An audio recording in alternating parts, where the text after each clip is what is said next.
Pink or blue? Permanent or temporary?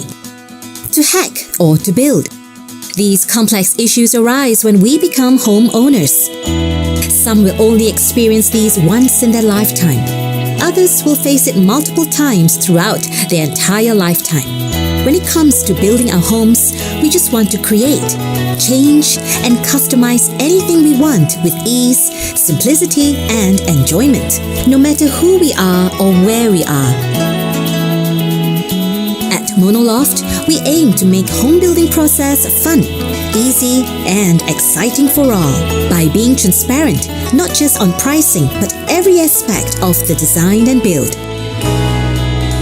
By having constant communication to guide and aid you in better decision-making, by ensuring sustainability from the materials used to the finer details of craftsmanship, so that you will not just have a cozy home, but a comfortable abode.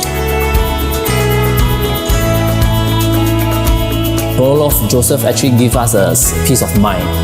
That's very important because for comparing to our previous contractor, that they every single small little decision they will come back to us, ask us about should we do this or should we do that. I think the peace of mind is one of the key things that we engage in for this.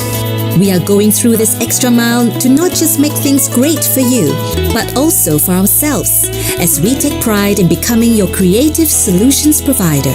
After all, it's the long-lasting relationship between us that matters. We are Monoloft. We are homeowners too.